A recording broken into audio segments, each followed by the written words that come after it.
Olá pessoal, estou aqui para mais uma aula, tá? Dessa vez a gente vai dar início à parte de genética, mas vamos começar estudando os ácidos nucleicos, as proteínas e as enzimas. No final dessa sequência de aulas a gente tem também uma sessão sobre biotecnologia, onde eu vou abordar alguns tópicos relacionados à biotecnologia. Então a gente vai ver nessa aula a começar pelos ácidos nucleicos. Então a gente tem ácidos nucleicos, dentro desses ácidos nucleicos a gente vai falar também de proteínas, certo? Vai ver como é que ocorre a síntese proteica, vai falar também sobre enzimas, já que ela está relacionada com a maioria das enzimas, elas são proteicas, né? E elas têm uma associação, e por último sobre biotecnologia. Bom, em relação aos ácidos nucleicos, temos como função dos ácidos nucleicos de maneira geral, podemos dizer que os ácidos nucleicos atuam na transmissão das características hereditárias. Aí a gente percebe isso porque o DNA ele é nossa fonte de informações hereditárias, né? A gente consegue herdar as características dos pais graças ao DNA.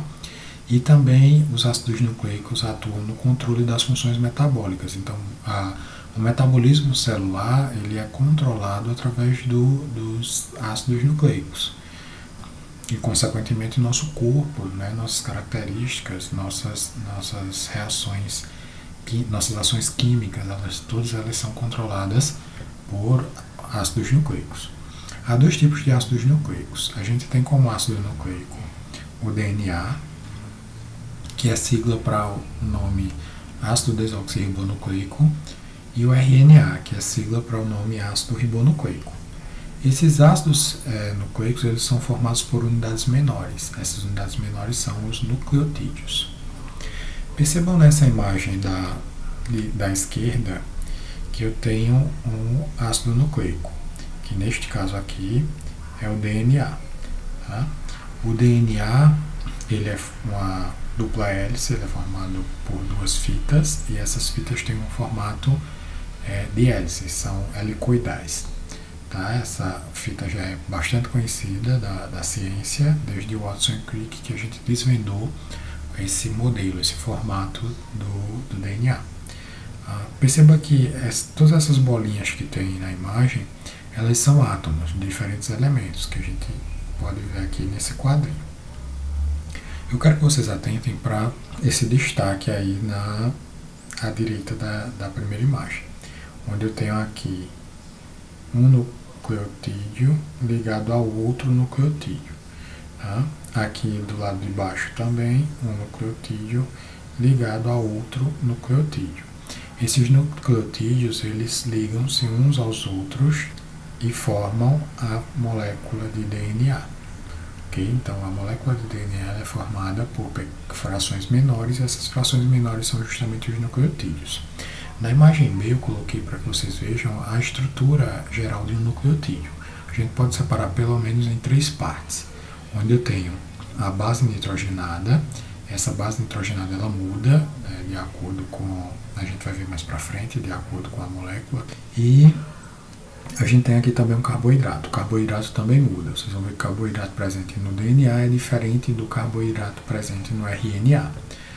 E temos aqui também o grupo fosfato. Esse grupo fosfato ele é constante, ele vai estar presente nos dois tipos de ácidos nucleicos, tanto no DNA quanto no RNA. Os ácidos nucleicos, a gente viu que ele pode ter as bases nitrogenadas, e eles podem ter cinco tipos de bases nitrogenadas. E a gente destaca aqui cada uma delas. Então tem a adenina, a guanina, citosina, timina e uracila. Para a gente não ficar dizendo os nomes, normalmente usa-se o A, o G, o C, o T e o U para representar cada uma dessas bases nitrogenadas. É isso, essa sequência de letras, que a gente chama de código genético. As bases nitrogenadas elas podem ser classificadas de acordo com a quantidade de anéis na estrutura química. Então, quando a gente observa aqui, por exemplo, essa figura A da classificação, a gente tem adenina e guanina, ambas com 2 anéis, tá? Essas estruturas de dois anéis a gente classifica como purinas. Já as outras bases nitrogenadas, que são a timina, a citosina e a uracila, elas têm apenas um anel, e aí a gente classifica como pirimidinas, ok? Então, dois anéis purina, um anel pirimidina.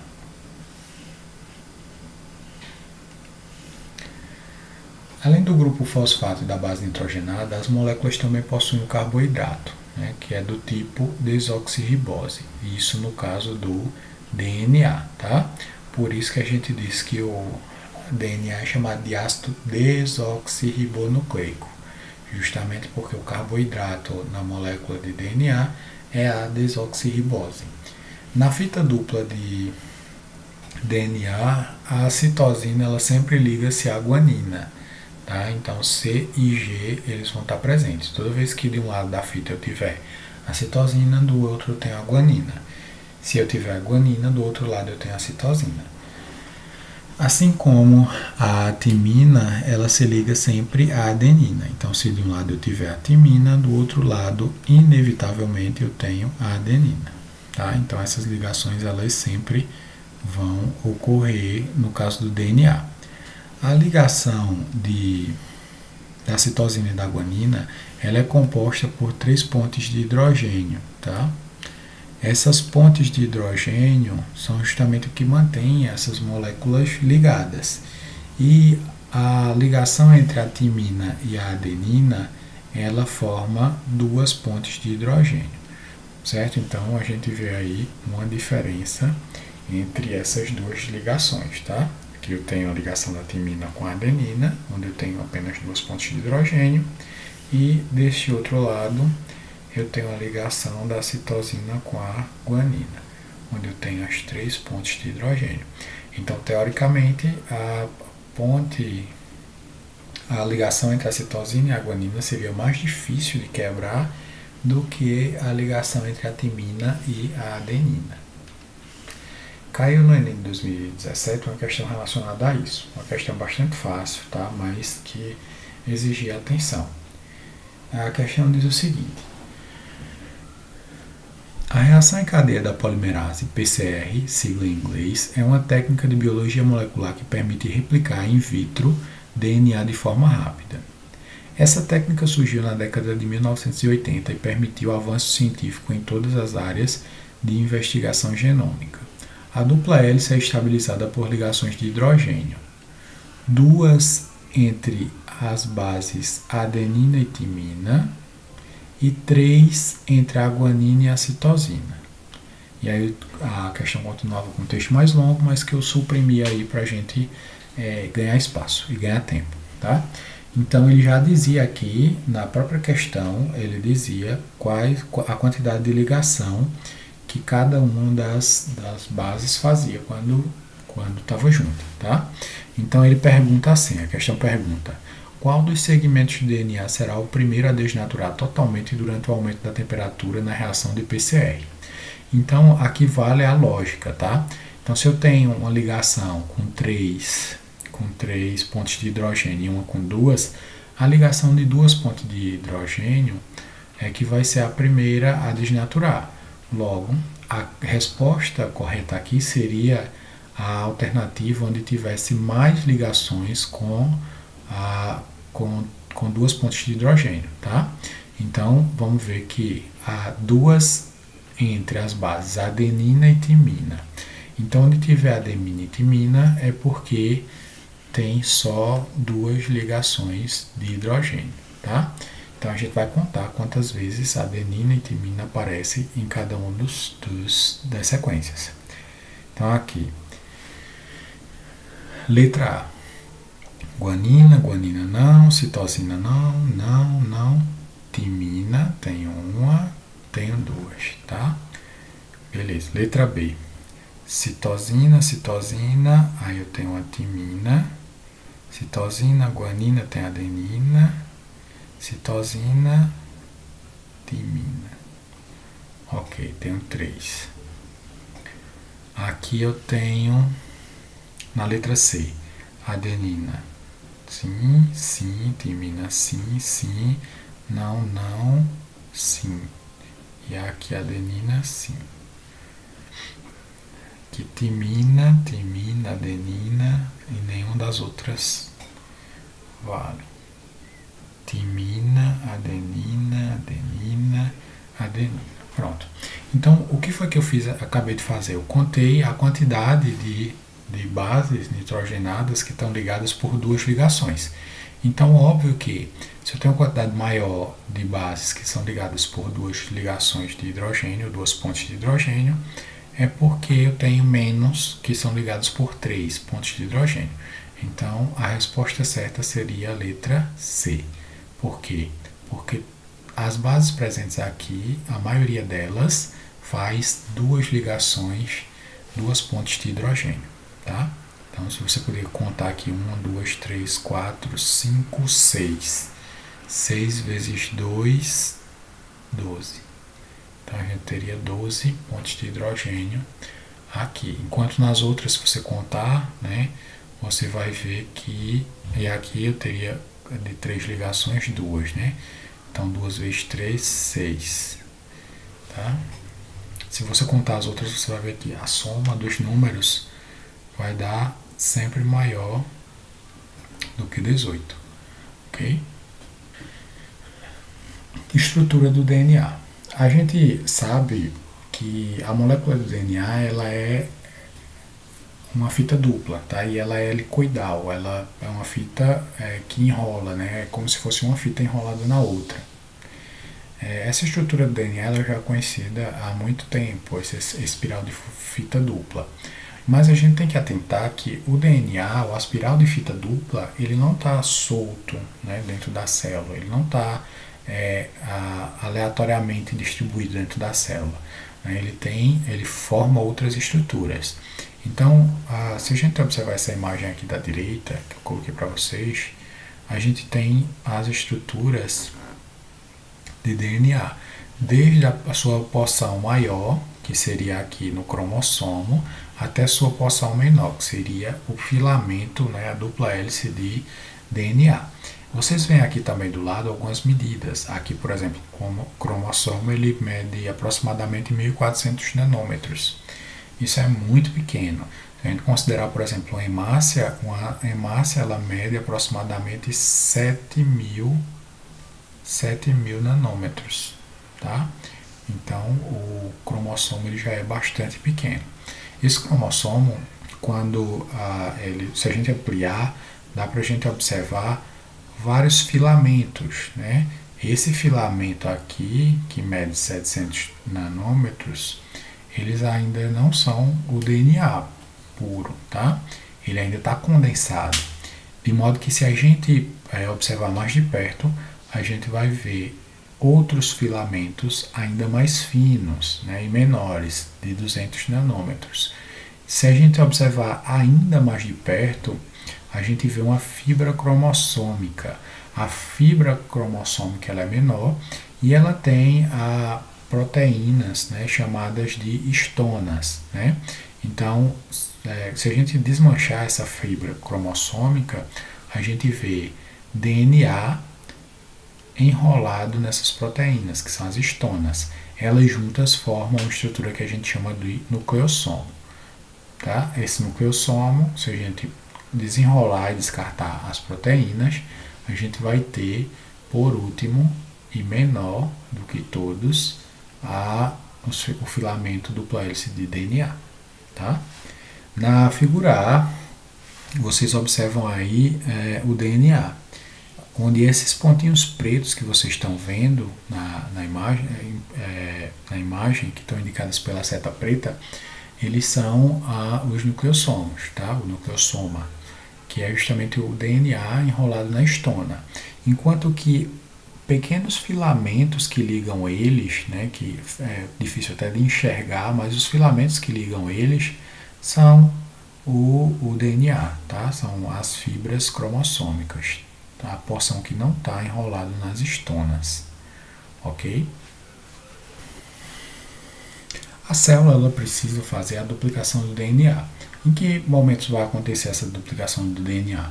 Toda vez que a célula vai se dividir, a gente observa, e que para quem lembrar de divisão celular, vai perceber que tinha fases da divisão celular onde acontecia a duplicação do DNA.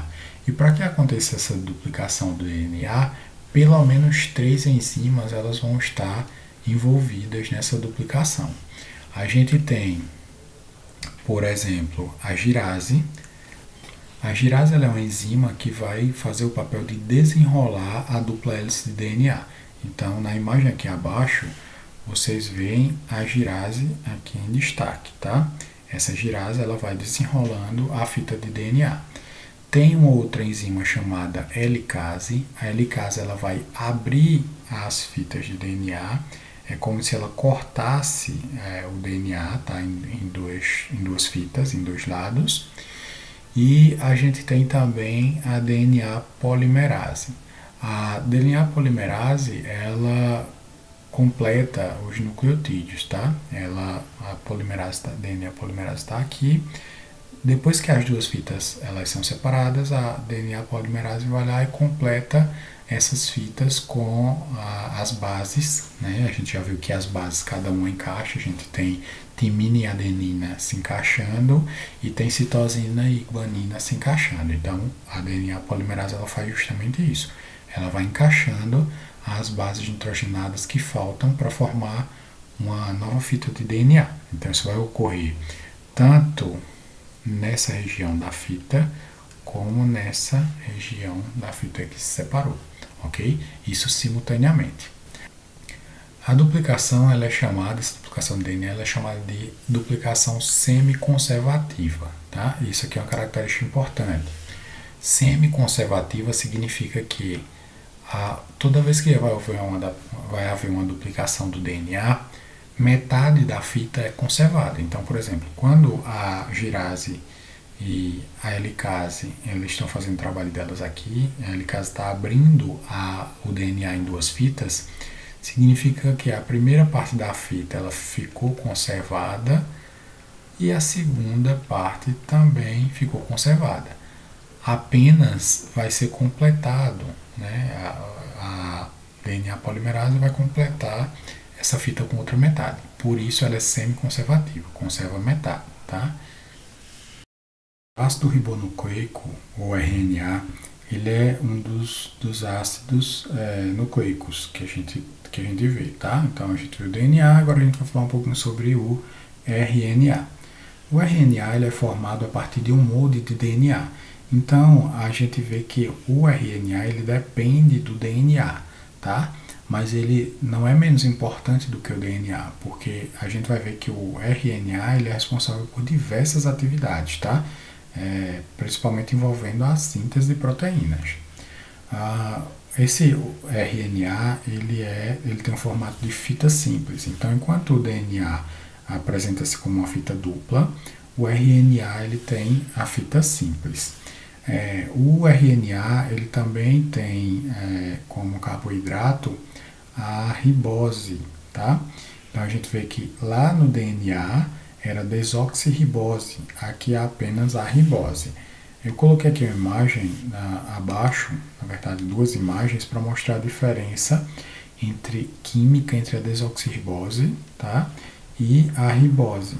Então a gente vê aqui que na desoxirribose a gente tem aqui um hidrogênio solitário, tá? Enquanto na ribose eu tenho aqui na estrutura química um oxigênio ligado a um hidrogênio, ok? Então essa é a diferença entre a ribose, que faz parte do RNA, e a desoxirribose, que faz parte do DNA. Na verdade é quase que dá nome ao DNA, porque esse D da desoxirribose é justamente o D do DNA. E esse R da ribose é justamente o que dá o nome lá do RNA, ok? A gente também tem diferença em relação à base nitrogenada, de modo que no RNA a gente não tem a base nitrogenada timina, tá? Timina ela não vai acontecer no RNA. Ao invés disso, a gente tem uma base chamada de uracila. Ok? Então, se você vê uma sequência onde eu tenho, por exemplo, A, U, A, C, C e por aí vai, G. Essa sequência aqui, pela presença do U, ele vai ser uma sequência de RNA, tá? Porque só o RNA ele vai ter a uracila. Já se eu tiver assim, A, T, C, C e por aí vai, esse T aqui, ele vai caracterizar um DNA, tá? E não o RNA. Então essa é uma diferença importante. Aqui eu coloquei a imagem do RNA, né, que é uma fita simples, ok? E aqui a estrutura está pequena, mas aqui tem a estrutura química de cada uma das bases do RNA. A gente pode ter três tipos de RNA. A gente tem o RNA mensageiro, que normalmente ele é caracterizado aqui, escrito com esse Mzinho. E esse RNA mensageiro, ele contém uma mensagem que determina a sequência de aminoácidos da proteína, tá? A gente vai destacar isso mais para frente. A gente tem também o RNA, que é chamado de RNA transportador, e aí o próprio nome dele já diz, né, a função a que ele está relacionado, que é o transporte para a formação das proteínas. E a gente tem o RNA ribossômico, tá? E aí esse RNA ribossômico ele vai estar dentro do ribossomo. Nessa imagem esquemática eu coloquei aqui uma molécula de DNA, tá? Coloquei saindo dessa molécula de DNA um RNA mensageiro. Esse RNA mensageiro vai para o ribossomo. Lembrem que o ribossomo é uma organela da célula, tá? E esse ribossomo, a função dele é produzir proteína, tá? Então ele está aqui justamente para a produção de proteína. Aqui eu tenho o RNA, que é chamado de RNA transportador, e ele transporta, vejam que alguns deles estão transportando os aminoácidos, tá? Que são essas bolinhas coloridas. E esse RNA transportador leva esses aminoácidos para dentro do ribossomo, para que lá dentro do ribossomo haja a formação da proteína. Então, veja que todos os RNAs, o mensageiro, o transportador e o ribossômico, que está aqui dentro, eles estão trabalhando em conjunto para a formação da proteína. Isso vai ocorrer dentro da célula. Perceba que aqui é o núcleo da célula, é onde a gente tem o DNA, e o RNA ele sai do núcleo da célula, ele é produzido, né, no núcleo da célula, e ele vai, né, de encontro ao ribossomo para produzir a proteína.